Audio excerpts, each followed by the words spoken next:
بسم الله الرحمن الرحيم. يقول الله عز وجل إلا الصيام فإنه لي وأنا أجزي به ترك شهوته وطعامه وشرابه من أجلي للصائم فرحتان فرحة عند فطري وفرحة عند لقاء ربي ولا خلوف مصائم أطلب إن الله من ريح المسك. Terjemahannya, sebenarnya puasa itu, kata Nabi SAW, puasa itu semua amal ibadahnya anak Adam sudah ditentukan kadar pahalanya. Bisa 10 sampai 700 kali lipat. Kecuali puasa, karena dia milikku dan aku akan membalas secara langsung, kata Allah, karena dia meninggalkan syahwatnya, makanannya, minumannya karena aku. Apa makna di sini teman-teman sekalian? Semua amal ibadah anak Adam, sholatnya, bakti sama orang tuanya, haji, jihadnya, sudah ditentukan kadar pahalanya 10 sampai 700 kali lipat. Artinya beda pahalanya antara orang, misal antum mau sedekah, keluar dari rumah, membawa uang, kalau di Indonesia saya bahasakan, mungkin di sini real, rupiah misalnya, kita ambil uang yang paling besar, 100.000, uang yang paling bersih, bahkan tidak ada leceknya sedikit pun.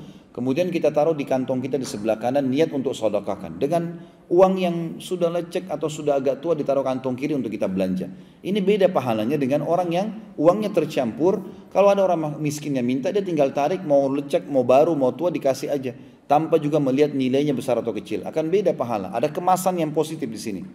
Beda pahalanya antara orang yang terbangun tengah malam jam 3, lalu dia sholat tahajud tanpa diprogramkan. Beda dengan orang yang dari sebelum tidur sudah niat mau sholat malam, sudah bunyikan jam beker, pada saat bangun juga sebelum tidur dia sudah siapkan sejadah dengan dibubuhi minyak wangi.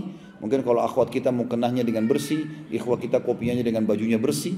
Seperti Abu Hanifah rahimahullah, setiap malam kalau mau sholat tahajud beliau selalu pakai baju baru. Setiap hari baju baru.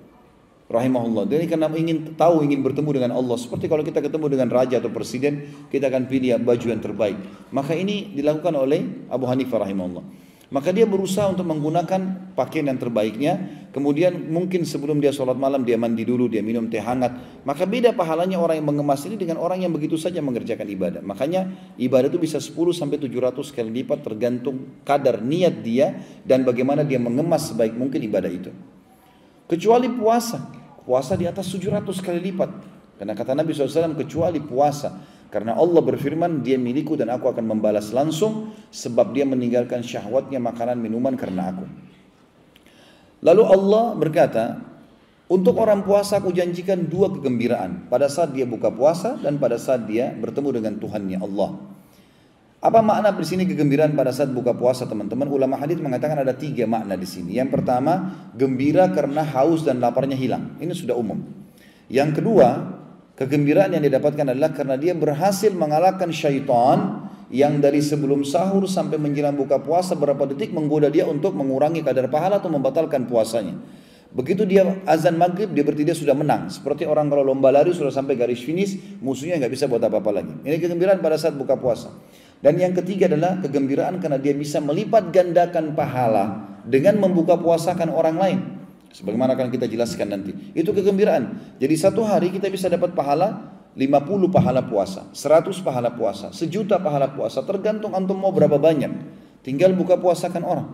Ya, gitu. Maka kita akan panen pahala. Maka pada saat buka puasa kita akan gembira di sini orang-orang beriman karena dia akan panen pahala dia dan pahala orang yang dibuka puasakan. Sementara kegembiraan yang kedua adalah pada saat bertemu dengan Allah, artinya dia akan masuk dalam surga.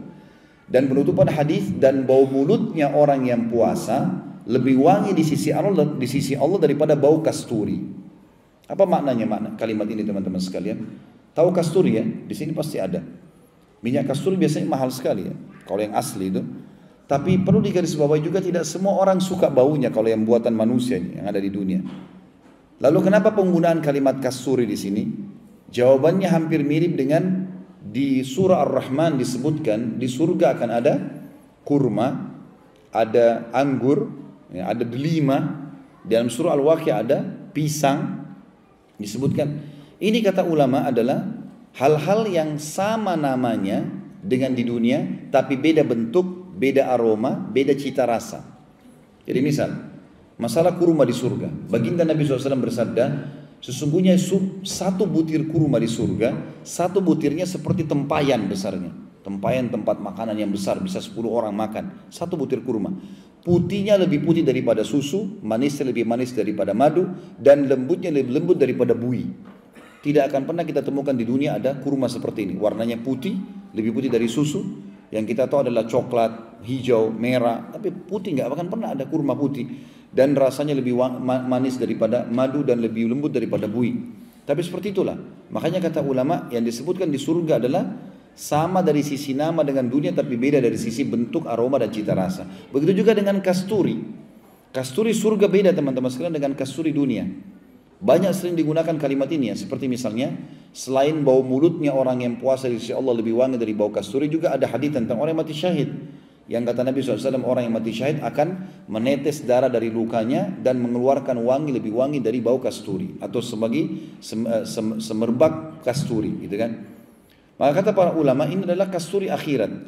Dan yang dimaksud dengan kalimat Nabi SAW, sesungguhnya bau mulutnya orang yang puasa di sisi Allah lebih wangi dari bau kasturi adalah ahli surga yang rutin puasa. Nanti kalau dia ngobrol dengan ahli surga yang lain dan di surga itu, mulutnya mengeluarkan bau kasturi yang wangi. Dan ini tidak berlaku bagi orang yang tidak puasa. Misal, ada orang meninggal tidak sempat puasa Ramadan, mungkin karena kejahilan atau kena maksiatnya, lalu dia masuk neraka dulu, dibersihkan dosanya, lalu dia masuk ke dalam surga. Nanti dia nggak dapat fasilitas itu. Jadi ini bukan maknanya teman-teman, kalau kita baca dalam hadis misalnya, teman-teman baca buku, oh bau mulutnya orang yang puasa lebih wangi di sisi Allah dari bau kasturi. Bukan kita datang ke teman kita lagi puasa gini, ini cium bau mulut saya, kita tiupin ke dia. Itu bisa pingsan dia nanti.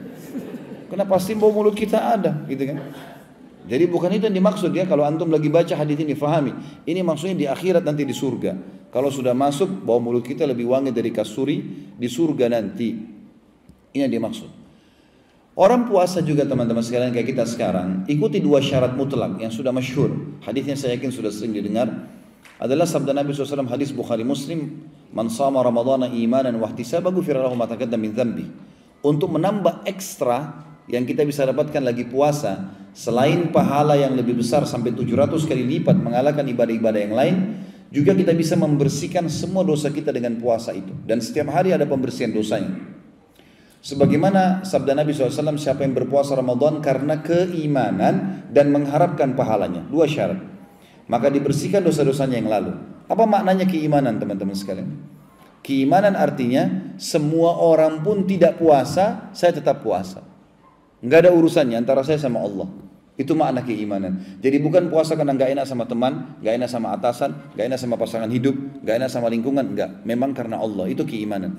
Siapa yang berpuasa karena keimanan, yakin ini perintah Allah dan mengharapkan pahalanya, maka dibersihkan dosa-dosanya yang telah lalu. Puasa ini teman-teman, harus diikutkan seluruh anggota tubuh kita puasa. Kalau tidak bisa sia-sia puasa kita. Mata harus puasa, telinga harus puasa, tangan puasa, kemaluan puasa, kaki puasa, semua puasa ini. Jadi bukan cuma perut saja dengan tenggorokan. Misal contoh sabda Nabi SAW dalam sebuah hadis sahih riwayat Bukhari, man